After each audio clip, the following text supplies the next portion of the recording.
के चुनाव में बहुत सारे लोगों से वार्ता कर रहा हूँ। हमारे साथ एक और सज्जन है। जानने का प्रयास करता हूँ कि चूंकि एजुकेटेड है तो मिल्कीपुर की चीजों को बारीकी से बताएंगे भी और समझने का मैं भी प्रयास करूंगा कि वास्तविक जो जमीनी मुद्दे हैं और जो किसानों के, युवाओं के, नौजवानों की जो समस्याएं हैं, उन बहुत सारी चीजों पे बात करनी है। क्या नाम है? मेरा नाम है शुभम तिवारी। जी। हाँ जी, मैं यहाँ पे कुमारगंज में रहता हूँ पास में। जी। और नॉर्मली मैं सर यहाँ पे रह नहीं पाता हूँ क्योंकि यहाँ पे ना ही कंपनियाँ ऐसी कुछ, ना ही लखनऊ में कि जहाँ पे रह पाऊँ, ना ही अच्छी सैलरी। अगर आप मैं शिफ्ट भी होना चाहूँ तो जितना मैं कमा रहा हूँ उसके आधा भी नहीं मिल पाएगा यहाँ पे। कहाँ जॉब करता है? मैं करता हूँ टेस्को नाम की एक एमएनसी में जॉब, बैंगलोर में। इससे पहले मैं पेटीएम में भी था। तो अब यहाँ की जो मेन प्रॉब्लम है, एक जो किसान यहाँ पे खेती कर रहा है, कोई भी नई चीज वो खुद से यूज करने की कोशिश नहीं कर रहा है। ना ही गवर्नमेंट कोई अवेयरनेस ऐसी फैला रही है। पास में ही एनडी यूनिवर्सिटी है, लेकिन तब भी किसानों को ये नहीं पता कि सॉइल को टेस्ट करवाना चाहिए, उसके बेसिस पे नई नई चीजों को उगाना चाहिए। तो सबसे पहले ये अवेयरनेस की बहुत बड़ी कमी है। दूसरा, इन्होंने जो गाय को जो खुला छोड़ने की, ये इन्होंने जो आवारा जानवरों। आवारा जानवरों को ये जो इन्होंने पॉलिसीज लाए, ये इफेक्टिव नहीं थी। ना ही उनको कंट्रोल कर पा रहा है, आधे इधर ही पड़े रहते हैं। अभी इलेक्शन आ गया तो इन लोगों ने हटा दिया। इलेक्शन खत्म होगा फिर से आ जाएगी। उस और एक और बड़ी सिचुएशन जो सबसे बड़ी प्रॉब्लम मुझे लगती है, वो है एजुकेशन की। यहाँ पे बच्चों की एजुकेशन में एकदम 0% जोर दिया जा रहा है। ना ही गवर्नमेंट कुछ उसमें मुद्दा भी नहीं बना रही उसे कि बच्चों को पढ़ने की जरूरत है। और बच्चों की पढ़ाई की क्वालिटी ऐसी है कि फाइव 5वीं क्लास के जो बच्चे हैं वो पढ़ नहीं सकते हैं ठीक से। चीटिंग करके ज्यादातर लोग पास हो जाते हैं। अब चीटिंग भी शायद कम की है, लेकिन एजुकेशन इंप्रूव नहीं की गई है। तो क्या लग रहा है तुम्हें, चूंकि अब इस समय मैं मिल्कीपुर की बात कर रहा हूँ, अगर ऑल ओवर सिनेरियो पे बात करूंगा तो बहुत लंबा हो जाएगा। हम्म। मिल्कीपुर की जो सिचुएशन है, मिल्कीपुर में क्या लग रहा है इस पर? यही मिल्कीपुर की सिचुएशन है। और जितनी भी पॉलिटिकल पार्टी के जो उम्मीदवार खड़े हुए हैं, मुझे नहीं लगता कि कोई भी इम्प्रूव करना चाहता है यहाँ की कोई भी सिचुएशन को। लोग ज्यादातर वोट लेंगे, उसके बाद फिर चले जाएंगे। कोई भी मतलब ग्राउंड लेवल पे चेंज हमें दिखेगा नहीं, ये मुझे पता है। ज्यादातर लोगों को नहीं पता क्योंकि उन लोगों को एजुकेटेड ही नहीं किया गया। ज्यादातर लोगों को जात और उसके नाम पे बांट के वोट लेने चाहते हैं लोग। इसमें आखिरी में लॉस किसका है? हम लोगों का ही है। और ये पॉलिटिकल पार्टी इसको और बढ़ा रही है। क्या और लग रहा है, क्या लग रहा है यहाँ पे भी? जैसे अयोध्या का पूरा जो था, अभी पिछले वर्ष जब लोकसभा का चुनाव हुआ, अभी लगभग जुमा जुमा 6-7 महीने हुए हैं, एक ऐसा पूरा इवेंट रहा था भगवान श्री राम का जो मंदिर था। उसके बाद, उसके जस्ट बाद इलेक्शन हुआ तो वहाँ अपोजिशन वाली पार्टी जीत गई, समाजवादी पार्टी के कैंडिडेट जीत गए। क्या लग रहा है कि ये धर्म जो है, हमारा जो धर्म है, उसका जो इम्प्लीमेंट पॉलिटिक्स में हो रहा है वो वाजिब है? हाँ, ये जो इम्प्लीमेंटेशन पॉलिटिक्स में हो रहा है वाजिब नहीं है। और मैं ये समझता हूँ कि बीजेपी को बड़े लेवल पे फायदा हुआ है। मतलब अयोध्या को छोड़ के बाकी और जगह आप जाओ तो वो लोग ज्यादा एसोसिएट करते हैं कि हाँ यार, राम मंदिर बन गया। लेकिन जब एक्चुअल में राम मंदिर यहाँ पे बना है, तो पास में जिन लोगों की जमीनें थी उनको उस हिसाब से मुआवजे नहीं दिए गए। और जो वहां पे जो मंदिर के पास में जो जमीनें थी, वहां पे उन लोगों को जो वहां के एक्चुअल में जिसकी जमीन थी, वो लोग अपनी दुकान नहीं बना पाए। तो बेसिकली जीरो इकोनॉमिक अपॉर्चुनिटी मिल पाई है लोगों को राम मंदिर की वजह से। और इंफ्रास्ट्रक्चर बनाया, रोड बनाई है, तो उसमें पानी निकलने की जगह नहीं बनाई। सबसे पहली चीज ये है कि आप रोड बना रहे हो तो आपको ये समझना चाहिए कि भाई पानी निकलने की जगह बननी चाहिए। तो एक इशू है। मंदिर बना, मैं खुश हूँ इससे खुद। लेकिन जिस हिसाब से बना, जिस हिसाब से जल्दी में बनाया गया उसे लोकसभा इलेक्शन की वजह से, वो गलत है। आप आदि शंकराचार्य का बयान भी देखेंगे इसके ऊपर, तो वो भी नहीं आए थे उसमें इनोवेशन में। इनॉग्रेशन में नहीं आए थे। अच्छा, जो हमारे देश की प्रेसिडेंट है, राष्ट्रपति जो है, उनको भी नहीं बुलाया गया था। बाकी सारे लोग, जो भी सेलिब्रिटी से लेके क्रिकेटर, बहुत सारे लोग यहाँ पे थे। क्या मानना है आपका, क्यों नहीं बुलाया मेरे हिसाब से तो सबसे बड़ा इंसान जो था सुब्रमण्यम स्वामी, उसको नहीं बुलाया गया, जो कि गलत किया। उसने बहुत एफर्ट डाले थे सही में मंदिर बनाने के लिए। वही बंदा रोज सुप्रीम कोर्ट दौड़ता था। आखिरी में मेरे ख्याल से उसको उतना श्रेय नहीं मिला गया जितना उसे मिलना चाहिए था।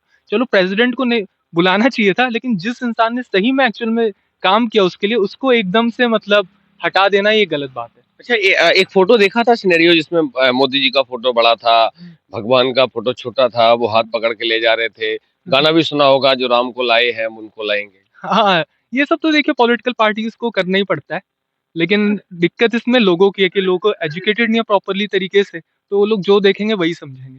तो इवेंचुअली चीजें आ जाती हैं एजुकेशन पे, कि आप कितना लोगों को पढ़ा रहे हो। उनकी जो मानसिकता है उसी हिसाब से फैलेगी। अगर आप नहीं पढ़ाओगे तो लोग इस चीज को मानने ही लगेंगे। आधे लोग तो बहुत अलग अलग चीजें मोदी जी के बारे में जानते हैं, जो कि एक्चुअल में इंसान ऐसा हो नहीं सकता। लेकिन अच्छी बात है, एज अ पॉलिटिकल लीडर उन्होंने बहुत अच्छा काम किया है कि अपनी जो बुराई है उनको छुपा के अच्छाई कैसे दिखाई जा सकती है। मैं उनका काफ़ी सोशल मीडिया पे भी रहते होंगे आप। हाँ जी। आपने देखा कि अभी कुंभ में जो आज हुँ, नाइट का जो सिनेरियो है, हुँ। क्या मानते हैं ये सब चीज़ें क्यों हो रही हैं? मेरे हिसाब से मैं इसके लिए अवेयर नहीं हूँ कि आज रात में क्या हो रहा है, लेकिन जो कुंभ करना है और ये सारी चीज़ें अच्छी मैं मानता हूँ कि हमारा कल्चर है और ये सब चीज़ें होनी चाहिए। अच्छा, एक पिक्चर पे और फोकस डालता हूँ, एक बार इधर दिखाओ। ये जो लोग बैठे हुए हैं आप देख सकते हो, हुँ, सारे के सारे किसान हैं, हुँ, खेती-बाड़ी करने वाले अपने जानवरों के साथ अपना जीवन यापन कर रहे हैं। हुँ, इनके लिए जो मोस्टली जो मुद्दे हैं, हुँ। मतलब इनकी जो ज़रूरतें या ज़रूरतें हैं, दैनिक ज़रूरतें हैं, उस पे क्या सोचते हैं? मेरे हिसाब से जो इनकी ज़रूरतें हैं उसके लिए गवर्नमेंट ने पॉलिसीज़ बनाई है, लेकिन कहाँ पे लैग कर रही है गवर्नमेंट? इम्प्लीमेंटेशन नहीं कर पा रही है। पॉलिसी बना रही है, अच्छी बात है, हर एक चीज़ की मैं देखता हूँ ऑनलाइन पॉलिसीज़ हैं, लेकिन वो ग्राउंड लेवल पे इम्प्लीमेंट नहीं हो पा रही है, ये मैं कहूँगा। हो पा रही है तो बहुत कम लोग उसका फ़ायदा उठा पा रहे हैं। तो हमें ये देखना चाहिए कि भाई ऐसा क्यों नहीं हो पा रहा है? अगर हम पॉलिसी बना रहे हैं तो हमें इस चीज़ पे फ़ोकस करना चाहिए कि वो इम्प्लीमेंट हो। भले ही आप एक पॉलिसी बनाओ, लेकिन वो इम्प्लीमेंट होनी चाहिए ग्राउंड लेवल पे। और इसका मतलब हमारे जो विधायक हैं और भी लोग हैं, उन सबका ये काम होना चाहिए कि इस चीज़ सबको देखें। अच्छा, योगी आदित्यनाथ, अखिलेश यादव बेटर कौन है? योगी आदित्यनाथ और अखिलेश यादव में बेटर इसमें थोड़ा-सा मैं कन्फ्यूज़ हूँ। मुझे हिसाब से ये बार-बार फोकस करो ना एजुकेशन पे। एजुकेशन में अखिलेश ने भी कोई ऐसा अच्छा काम किया नहीं है सर।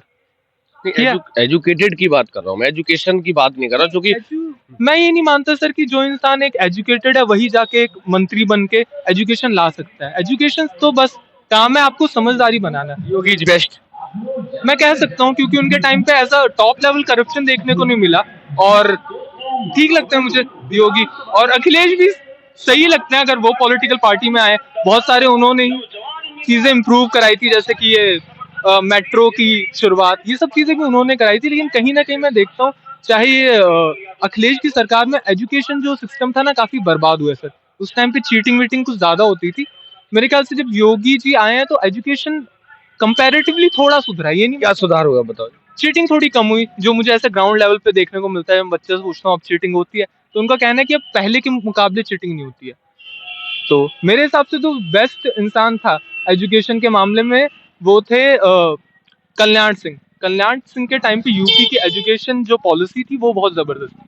उसके बाद जब मुलायम सिंह यादव आए थे उन्होंने हमारी एजुकेशन सिस्टम को यहाँ की बर्बाद किया। तो मैं डायरेक्टली सपा पार्टी को वो करना चाहूंगा कि आपकी वजह से ये एजुकेशन सिस्टम पीछे स्तर पे गई हमारे और हमें एजुकेशन सिस्टम 5 काम बता दो योगी आदित्यनाथ के जो पिछले 8 साल में आम जनमानस के लिए, आम जनता के लिए करे। सर मुझे तो इस बारे में इतना नहीं पता है डिटेल में लेकिन मैं आपको बताता हूँ लाइट की सिचुएशन जो है पहले के मुकाबले यहाँ पे सही हुई है। लाइट ज्यादा आने लग गई है, सड़कें अच्छी हुई हैं, जनमानस को अभी ये सारे लोग जो बैठे हैं कह रहे हैं ये सड़क ही सपा सरकार बनती, उसके बाद इस पे पुताई हो गई है, अभी हाल में गिट्टी उखड़ी पड़ी हुई है। अच्छा ये वाली सड़क का मैं कह सकता हूँ लेकिन आप ये वाली जो सड़क कह रहे हैं ये तो बहुत पुरानी बनी हुई है और हो सकता है इस सपा में बनी हो। इधर आओ।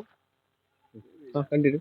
हाँ और हो सकता है कि ये मतलब सपा में बनी हुई लेकिन जो अभी ये जो आप एक्सप्रेसवेज देख रहे हैं मैं इन पे फोकस करना चाहूंगा। मैं यहाँ से समझिए यहाँ से बैंगलोर बाय रोड मैंने ट्रेवल किया सबसे अच्छी सड़कें मुझे यूपी की दिखी एक्सप्रेस। अखिलेश यादव और योगी आदित्यनाथ की दोनों सरकारों में सबसे अच्छा काम रोडों को लेकर किस सरकार ने? देखो, अखिलेश यादव भी अच्छे काम किए थे, योगी भी अच्छे काम कर रहे हैं, ऐसी बात नहीं है। सड़क के मामले में काम हो रहा, लेकिन जो अब ये सड़क बनी आप देख लीजिए 5 मीटर पर चल देख लीजिए वो दिखा रही है। मतलब दामन नहीं पड़ा, लोरर नहीं चला, गिट्टी बिछा दिया, सड़का दबा दी, चले गए छोड़ के। मैं एक चीज बोलना चाहूंगा कि यहाँ अभी जो गवर्नमेंट है ना इंफ्रास्ट्रक्चर पे फोकस कर रही है वो लेकिन वो ठीक से नहीं बस बना दो या फिर सड़क बना रही है तो पानी निकलने की जगह नहीं बना रही है। मतलब ये है कि बना दो और आपने देखा होगा रिसेंटली कितने पुल हैं रोज टूट जाते हैं वो अभी 3 साल पहले बने हैं टूट गए। तो यही ऐसा तो फर्क है ना फिर एजुकेशन का, जो अगर पॉलिटिक्स में एजुकेशन का इम्प्लीमेंट होगा तो चीजें बेटर होंगी। हाँ ये देखिए अभी इससे पहले अभी इस साइकिल की भी अगर सरकार आएगी तो मैं इसको 100% गारंटी के साथ मैं नहीं कह रहा हूँ। साइकिल और फूल की बात नहीं कर रहा हूँ, हम्म। मैं पर्सनली अखिलेश यादव और योगी आदित्यनाथ की बात कर अगर अखिलेश यादव आके ऐसी चीजें करते हैं और हमें करके दिखाते हैं और उससे पहले अपने बयानों में ये चीज दर्शाते हैं कि वो चीज ये करना चाहते हैं तो हम उनके साथ रहेंगे। आप अगर उनके मुझे बयान दिखाइए कि हम स्ट्रांगली एजुकेशन सिस्टम को इम्प्रूव करना चाहते हैं यूपी को इंडस्ट्रियलाइज करना चाहते हैं। सबसे बेकार चीज जो मुझे लगती है यूपी में 0% इंडस्ट्रियलाइजेशन है जो अभी है नोएडा की तरफ है। यहाँ हमारे लखनऊ में आपको कितनी इंडस्ट्रीज दिखती है जहाँ पे एक्चुअल में लोग जाके काम करना चाहेंगे। एक टाटा है लेकिन बहुत कम इकोनॉमिक अपॉर्चुनिटीज हैं। अगर लखनऊ की बात करूं तो एचसीएल हो गया, सैमसंग हो गया, जो भी आए थे, सैमसंग अभी आया कहाँ प्रॉपर आ गया। उसमें प्लान करा था, फिर वो क्या हुआ? HCL जो है ना सॉफ्टवेयर कंपनी में बहुत ही समझ लीजिए बहुत एक सर्विस बेस्ड कंपनी है। उससे अगर ये सोचें कि और कंपनी आएंगी, ऐसा नहीं होगा। हमें चाहिए प्रोडक्ट बेस्ड कंपनी या फिर ऐसी कंपनी जो कुछ बनाती हो, ताकि यहाँ पे देखिए आप देखें तो ज्यादातर लोग ऐसे हैं जो ज्यादा पढ़े लिखे नहीं है, उनके लिए चाहिए एक प्रोडक्शन कंपनी जहाँ पे वो 100,000 लोगों की क्षमता में लोग काम कर पाए, और उसी प्रोडक्शन कंपनी की वजह से और भी कंपनियां खुलेंगी जो छोटे छोटे पार्ट्स बनाती हैं उसके लिए। तो ये इस चीज की सबसे ज्यादा जरूरी है। सबसे पहले इंडस्ट्रियलाइजेशन पे फोकस करना चाहिए। करेगा कौन? 10 साल इनको हो गए, 5 साल उनको। साल उनको, मुझे नहीं लगता कि कोई भी पॉलिटिकल पार्टी इस चीज पे मतलब फोकस करती है, क्योंकि लोग भी फोकस नहीं करते हैं ना। लोग की लोग ये तो 5 किलो राशन पे कर तो रहे हाँ, तो लोगों को सुधरना जरूरी है, उसके लिए एजुकेशन जरूरी है। तो मेरे हिसाब से यही चीज है। और सच बताऊं आपको तो किसी भी पॉलिटिकल पार्टी ने ऐसा काम नहीं किया दिल खुश हो गया हो। यूपी आओ तो लगे हाँ यार यूपी में आ गया हूँ मैं, सब चीज यहाँ पे है, क्यों कहीं और जाके रहूं। कौन जीतेगा मिलके? मिल्कीपुर मुझे लगता है कि वैसे बीजेपी को जीतना चाहिए, लेकिन साइकिल भी जीत सकती है, ऐसे अभी सर ने कहा वहां पे। तो जीत सकती है वो, आपके अकॉर्डिंग जीत सकती है, जिताएंगे तो वोटर ना। वोटर जिताएंगे मेरे हिसाब से। तो देखिए मैं अपने हिसाब से कहूँ अच्छा, तो क्या नाम बताया था? मेरा नाम शुभम तिवारी है। अच्छा, तिवारी जी का मतलब सीधा वही जाता है ना, फिर तो रास्ता है ही नहीं दाएं बाएं कहीं। बीजेपी में नहीं, मैं ऐसी बात नहीं है। मैं जो भी मतलब बंदा यहाँ पे खड़ा होगा जो मुझे सही लगेगा, जो अच्छा काम कर सकता है, मैं उसे वोट दूंगा। मुझे जरूरी नहीं। चंद्रभान और अजीत प्रसाद में कौन ठीक है? मैं आपको सच बताऊं तो इन दोनों के बारे में मुझे कुछ ज्यादा आइडिया नहीं है। चंद्रभान का नाम मैंने सुना है, अजीत सिंह का नाम अभी मैंने नहीं मतलब सुना। यहाँ के सांसद के लड़के का नाम नहीं सुना, चंद्रभान का नाम सुन लिया। हाँ, चंद्रभान का नाम इसलिए सुना है, 2-3 बार जब मैं आया इससे पहले एक बाबा गोरखनाथ थे, वो खड़े होने वाले थे, तो उनको टिकट नहीं मिला। तो जब दूसरे बंदे को मिला तो बस मुझे उसका नाम पता लग गया। बाकी मैं चाहता हूँ कि दोनों ही जीत जाए, और जो जीते कम से कम इम्प्रूवमेंट करे। मुझे कोई मतलब नहीं है कोई भी जीते, काम होना चाहिए। चलिए, तो मिल्कीपुर का जनादेश 5 तारीख को मतदान और 8 तारीख को किसके साथ जाएगा, तो लगातार मेरे साथ बने रहिए। ग्राउंड की जो हकीकत है, वास्तविकता, वही दिखाने का प्रयास कर रहा हूँ। बहुत बहुत धन्यवाद।